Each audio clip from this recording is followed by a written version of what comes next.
so on. So we've been mapping out what all those processes are and using case studies predominantly to focus on what goes wrong, what goes well, and how can we build in what goes well into a best practice model.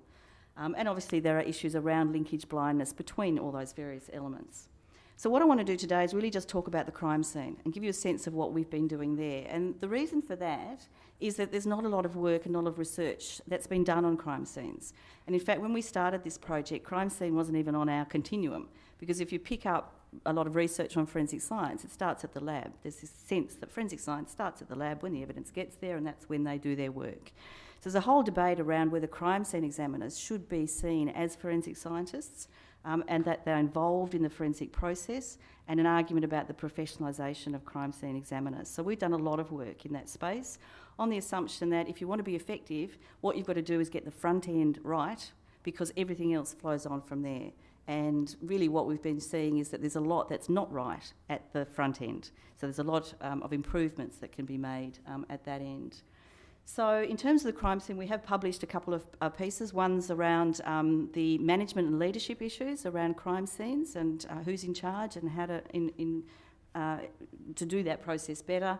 And the other one that I'm going to focus on today is a work that we've done on identifying the critical skills of crime scene examiners. So I want to very quickly go through that, because that's a piece of research that has had impacts on both police organisations that we've been working with. So what we did in this project was try and identify what makes a good crime scene examiner. And it was stimulated by the Scientific Work Improvement Model report from the UK that found, it was a major piece of research, but found that 25% of crime scene examiners collect high quality evidence. So that's 1/4, the rest do not. And the NAS report, which came out in 2009, which has sort of sent waves throughout the forensic science community internationally, also pointed out that there's a lot of variance in performance around crime scene examiners. So what we wanted to know, that the SWIM report said 25% of crime scene examiners collect high quality evidence, but they didn't say who they were. What were their skills? What makes them good crime scene examiners? So we thought some qualitative research around that would be valuable for policing organisations so they could identify them. So that's what this particular sub-project was about. Won't go through all the methods in a lot of detail, but basically what we did was talk to and interview crime scene examiners and forensic scientists, senior detectives from volume and serious crime, crime scene examiners from 5 states we did this in, and supervisors of crime scene examiners.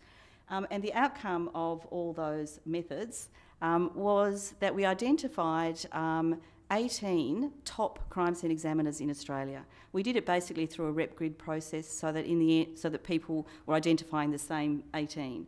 So we identified who these really good top quality crime scene examiners were, and through the interviews we identified a critical skill set that these people had, and that those skills clustered around particular domains. So we unpacked really what those skills were, what those skill sets were. And we also did some psychometric profiling with those top crime scene examiners to see what characteristics they had. And I suppose coming in as social scientists, one of the key things for our research is that we weren't just looking at their knowledge of science. So there's a lot of social skills that are important here. So the 7 key attributes are around the knowledge base that they have, the experience that they have, their cognitive abilities, their orientation to work, their approach to life, their communication skills, their professional demeanour and emotional management. And I have got some slides that go through those, but again, I won't go through them in a lot of detail because of time. What we found, though, I'll just pick out some highlights, is that the knowledge base was important. We found that a university degree was a significant a characteristic leading to effectiveness, not necessarily a science degree though. It was critical thinking skills that were important, rather than necessarily the knowledge of the science, although all the top crime scene examiners had then done a science, or basically the crime scene examination at skills at UC. Their experience was important. They didn't have to be police officers, but had they been police officers, they had that experience of real life and the gore and the stress and everything else that you see at crime scenes, so that helped. But we found people who'd been bouncers in the hospitality industry also had that kind of experience, so it was that kind of experience that was important.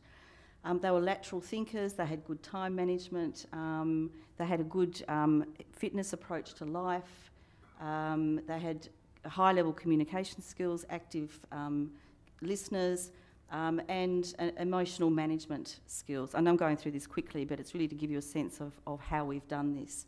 We did some psychometric tests which were really around their resilience, their capacity to deal with stress, their ability to be persistent, to go and reach outcomes, and to not become emotionally destroyed through the crime scene process.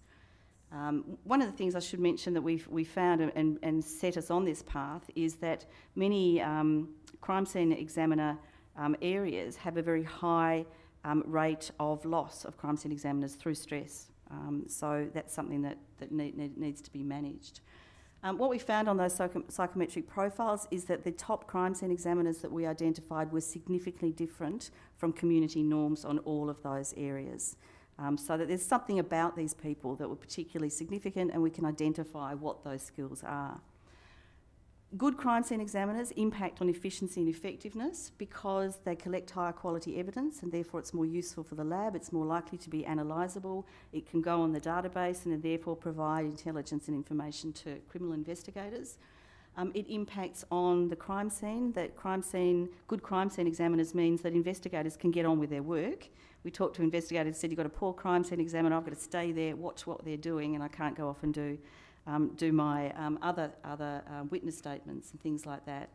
And so it's a good crime scene examiner has resource implications. It creates efficiencies and effectiveness and flow-ons from that. So we've published our work in that area in a range of journals, in Forensic Science Journal, in policing journals, in criminology journals, but more importantly, that's what I want to get to, is that we've also made sure that the outputs go into Australasian Policing, which is a police professional practice journal, and in the Anspar newsletter. Our reports are in there as well, so that goes out to practitioners. The RCMP's Gazette, it's gone out to them as well.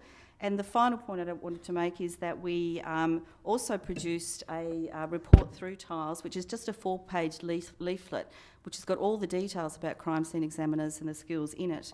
And that has been really helpful because we used that as a basis for a workshop at Victoria Police, and Victoria Police Crime Scene Examiner Unit are now using that for assessing the applications that they get for crime scene examiners. And we're further working on that with the Australian Federal Police on a different project, building a recruitment package for them to make sure that they actually recruit the people that have these skills, that will be resilient, and therefore they're not wasting resources on people who will burn out in 5 years' time. So it's the kind of work that we're excited about because it does have implications and it is being picked up. And that's the end, I think. So I hope you've got an overview there and a sense of what we're doing. Thank you.